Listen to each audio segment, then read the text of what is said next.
BBS. BBS. Blackberg Sugar, Bachelor's in Boxing Studies. Television! Fred Sanford of the Fistic Arts. When all is said and done, there's nothing left to say or do.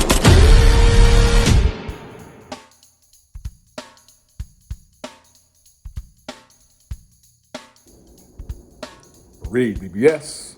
BBS. So we got Anthony Joshua versus Francis Ngannou. Saudi Arabia.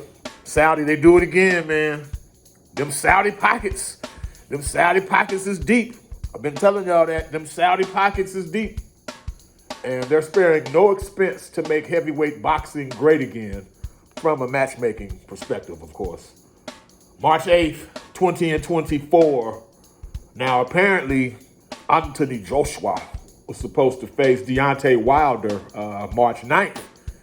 It was signed, it was sealed, but Wilder didn't deliver on his end. He didn't hold up his end of the bargain, losing to Joseph Parker on the Day of Reckoning card. So plan B, Anthony Joshua versus Francis Ngannou. And with that, I have to applaud and shout out the simplicity of the negotiations, the ease with which they get shit done in Saudi. They get it done, man. None, zero, zilch, nada of the bullshit plaguing boxing that fans like us typically have to put up with from promoters, from sanctioning bodies, and from cherry-picking ass fighters. We know all of boxing's ills. There's fewer of boxing's ills when dealing with the Saudis, man. So kudos to Saudi Arabia for getting major epic fights made and sooner rather than later. Joshua, he's looked good lately. KO'd Hellenius and then Otto Wallin in the Day of Reckoning main event.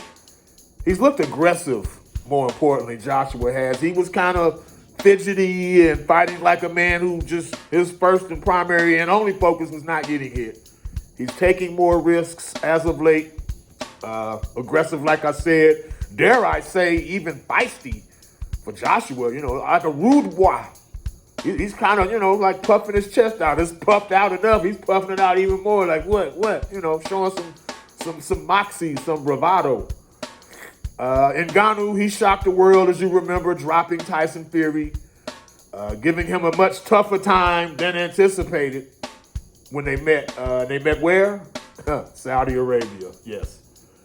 This bout, Joshua and Ngannou is scheduled for 10 rounds, just like Fury and Ngannou was. Eddie Hearn will be holding a press conference Monday, January 15th, with further details. My preliminary thoughts.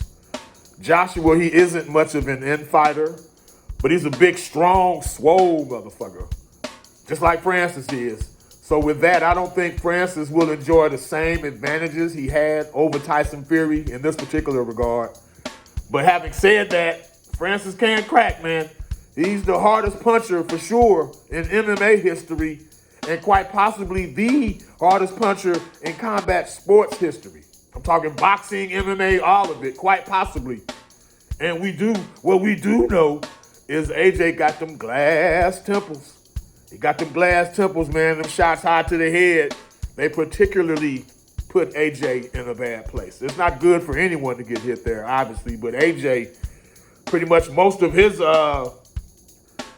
bad moments, or moments where he was hurt, dropped, and eventually stopped, came or resulted from shots high to the head, them temples, them glass temples. Francis, he's even come out and said he thinks Joshua is easier to send down than Fury. English isn't his first language, but he's meaning, he's easier to drop. He's easier to send down than Fury. He said it's harder for Joshua to get back up than it would be for Fury. Francis went on to say he thought Joshua looked good against Wallin because he had no response in front of him. He was basically no resistance, is probably what Francis meant. Basically saying Wallin didn't do shit.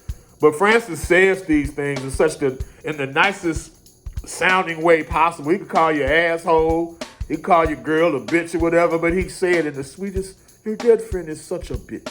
You know, you wouldn't even feel slighted or insulted after he said. You'd be like, oh, okay. Speaking of Fury earlier, he's fighting Usyk for full heavyweight unification on February 17th in Saudi Arabia. Saudi, they coming with it, man. All you promoters and you fuck shit sanctioning bodies. Saudi Arabia seems to be cleaning up boxing in the heavyweight division for sure. You may not like the participants involved, but the fights we're getting, like I said, the timeliness, all the bullshit is out the windows. They throwing so much money at you, you can't say no. So now all you can do is fight. They're removing the bullshit, and I'm here for all of it. REED-BBS, BBS. Blackbird Sugar, Bachelor's in Boxing Studies. Televisión. Fred Sanford of the Fistic Arts. When all is said and done, there's nothing left to say or do.